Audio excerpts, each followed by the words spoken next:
যদি তিনি যুক্ত থাকেন তো ইডি ডাকবে, এটাই স্বাভাবিক। আমি তো আগেই বলেছিলাম তৃণমূল হচ্ছে নোংরা নর্দমা।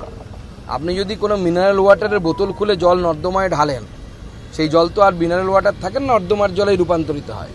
তো তৃণমূল কংগ্রেস এরকমই দল, ওখানে দেব থাকুক আর মিমি থাকুক বা শুভশ্রী থাকুক বা অন্য কেউ থাকুক, যেই যাবে সেই চোর হবে। চোরেদের দলে আবার অন্য কিছু হয় নাকি? সাধুদের তো এন্ট্রি নেই, চোরেদের দলে ওটাই লাগবে, আই কার্ড। ওটা আই কার্ড নিয়ে তবে না আপনি ঢুকবেন। আমরা এখানে গেছি, প্রক্সিমিটি কার্ড আছে, তো তৃণমূলে ঢুকতে গেলে চোরেদের কার্ড লাগবে। যদি তিনি যুক্ত থাকেন তো ইডি ডাকবে, এটাই স্বাভাবিক। আমি তো আগেই বলেছিলাম তৃণমূল হচ্ছে নোংরা নর্দমা। আপনি যদি কোনো মিনারেল ওয়াটারের বোতল খুলে জল নর্দমায় ঢালেন, সেই জল তো আর মিনারেল ওয়াটার থাকে না, নর্দমার জলে রূপান্তরিত হয়। তো তৃণমূল কংগ্রেস এরকমই দল, ওখানে দেব থাকুক আর মিমি থাকুক বা শুভশ্রী থাকুক বা অন্য কেউ থাকুক, যেই যাবে সেই চোর হবে। চোরেদের দলে আবার অন্য কিছু হয় নাকি?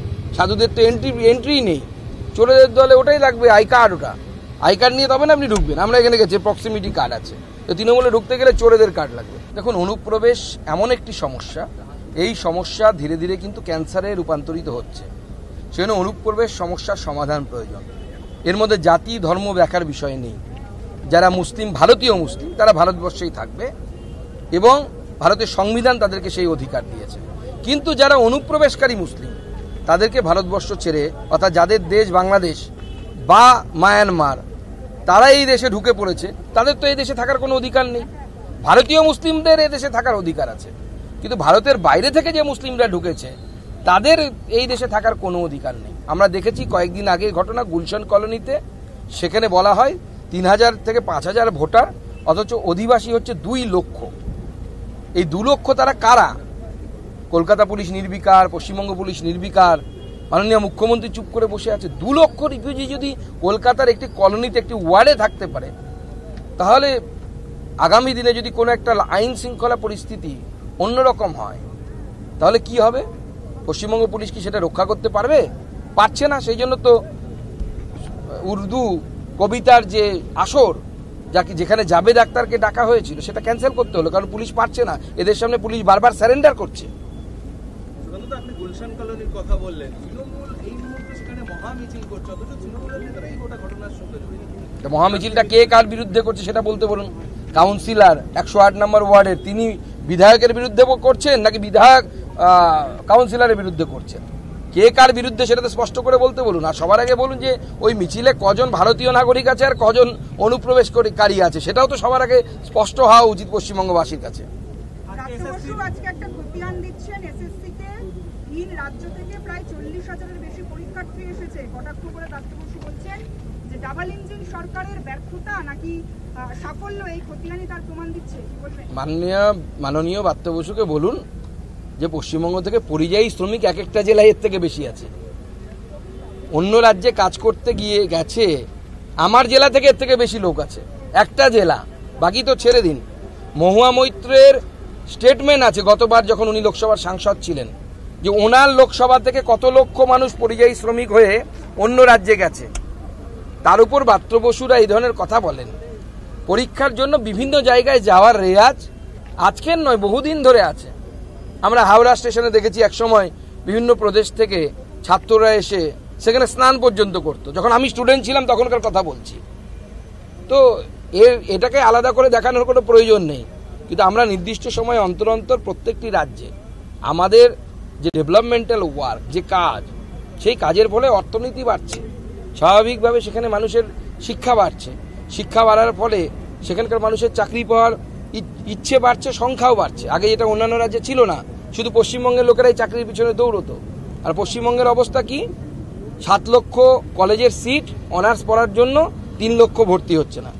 যে কলকাতার কলেজগুলোতে একসময় লাইন দিয়ে ফর্ম ফিল আপ করতে হতো, সেই কলেজগুলোতে অনার্সের সিট ফাঁকা থাকছে। ব্রাত্যবাবুকে বলুন ওটা নিয়ে ভাবতে।